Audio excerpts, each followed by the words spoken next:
ധർമ്മസ്ഥല കേസിൽ വലിയ വഴിത്തിരിവാണ് ഇപ്പോൾ ഉണ്ടായിരിക്കുന്നത്. ധർമ്മസ്ഥലയിൽ സ്ത്രീകളും കുട്ടികളുമായി 100ലധികം പേരുടെ മൃതദേഹം കുഴിച്ചുമൂടേണ്ടി വന്നെന്ന വെളിപ്പെടുത്തൽ വ്യാജമാണെന്ന് അന്വേഷണ സംഘം കണ്ടെത്തിയിരിക്കുന്നു. കൂടാതെ ഇയാളുടെ പേരും വിവരങ്ങളും അന്വേഷണ സംഘം പുറത്തുവിട്ടിട്ടുണ്ട്. CN ചിന്നയ്യ ആണ് ധർമ്മസ്ഥലയിലെ പരാതിക്കാരനായ സാക്ഷി. ഇയാൾക്കുള്ള എവിഡൻസ് പ്രൊട്ടക്ഷൻ സംരക്ഷണം പിൻവലിച്ചു. വ്യാജ പരാതി നൽകൽ, അന്വേഷണ സംഘത്തെ തെറ്റിദ്ധരിപ്പിക്കൽ എന്നീ കുറ്റങ്ങൾ ചുമത്തിയാണ് ഇയാളെ ഇപ്പോൾ അറസ്റ്റ് ചെയ്തിരിക്കുന്നത്. ഇന്ന് പുലരും വരെ ചോദ്യം ചെയ്ത ശേഷമാണ് ഈ നടപടി. ബെൽത്തങ്ങാടി SIT ഓഫീസിലാണ് ഇയാൾ ഇപ്പോൾ ഉള്ളത്. അതിനിടെ തന്റെ മകളെ ധർമ്മസ്ഥലയിൽ കാണാതായെന്ന് പോലീസിൽ പരാതി നൽകിയ സുജാത ഭട്ട് എന്ന സ്ത്രീ ഇപ്പോൾ പറയുന്നത് ഭീഷണിക്ക് വഴങ്ങിയാണ് അങ്ങനെ ഒരു കഥ പറഞ്ഞതെന്നാണ്. തനിക്ക് അനന്യ ഭട്ട് എന്നൊരു മകൾ ഇല്ലെന്നും ഇവർ നൽകിയ മൊഴിയിൽ പറയുന്നു. തനിക്ക് പെൺമക്കൾ തന്നെ ഇല്ലെന്നാണ് ഇവരിപ്പോൾ പറയുന്നത്. സുജാത ഭട്ടിനോട് ചോദ്യം ചെയ്യലിന് ഹാജരാകാൻ SIT ആവശ്യപ്പെട്ടിരിക്കുമ്പോഴാണ് ഈ പുതിയ വെളിപ്പെടുത്തൽ. ആരോഗ്യ പ്രശ്നങ്ങളെ തുടർന്ന് ഇന്ന് ചോദ്യം ചെയ്യലിന് ഹാജരാകില്ലെന്ന് സുജാത ഭട്ട് SIT സംഘത്തെ അറിയിക്കുകയും ചെയ്തു. നിരവധി സ്ത്രീകളുടെയും കുട്ടികളുടെയും മൃതദേഹം മറവ് ചെയ്തെന്നായിരുന്നു ശുചീകരണ തൊഴിലാളിയായ CS ചിന്നയ്യയുടെ വെളിപ്പെടുത്തൽ. ധർമ്മസ്ഥലയിലെ 13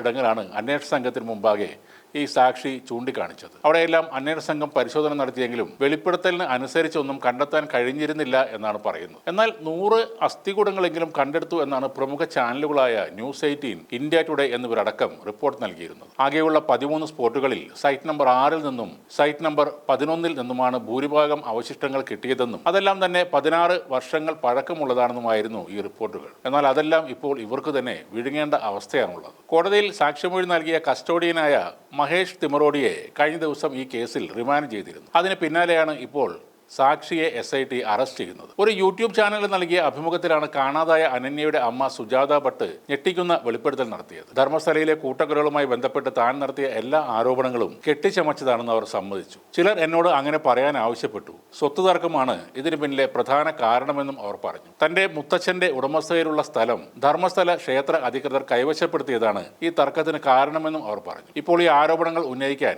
ആക്ടിവിസ്റ്റുകളായ ഗിരീഷ് മട്ടന്നവർ, T ജയന്തി എന്നിവർ തന്നെ പ്രോത്സാഹിപ്പിച്ചെന്നും അവർ പറയുന്നു. അതേസമയം താൻ ആരിൽ നിന്നും പണം വാങ്ങിയിട്ടില്ല എന്നാണ് സുജാത പറയുന്നത്. വാദികളായും സാക്ഷികളായും വന്നവരെല്ലാം പ്രതികളാകുന്ന കാഴ്ചയാണ് ഇപ്പോൾ ധർമ്മസ്ഥലയിൽ കാണുന്നത്. അന്വേഷണവും തെരച്ചിലുമൊക്കെ രഹസ്യമായതുകൊണ്ട് കൃത്യമായ വിവരങ്ങൾ ആർക്കും ലഭിച്ചിരുന്നുമില്ല. തെരച്ചിൽ തുടങ്ങിയ മുതൽ അവിടെ നിന്നും ലൈവ് എന്ന പേരിൽ അസ്ഥികൂട വാർത്തകൾ നൽകിയിരുന്ന ന്യൂസ് 18 ഇപ്പോൾ കാണുന്നുമില്ല. എന്തായാലും ഇതൊക്കെ ഇങ്ങനെ അവസാനിക്കൂ എന്ന് ഭൂരിപക്ഷം ആളുകളും നേരത്തെ കരുതിയിരുന്നു. കർണാടകയിലെ ഭരണപക്ഷവും പ്രതിപക്ഷവും എല്ലാം ഇക്കാര്യത്തിൽ ക്ഷേത്രം മുതലാളി ഹെഗ്ഡെക്കൊപ്പമാണ്. പരാതി പറഞ്ഞവർ പ്രതിയായി മാറുന്ന മറ്റൊരു കേസ് കൂടെ അങ്ങനെ അവസാനിക്കുകയാണ്.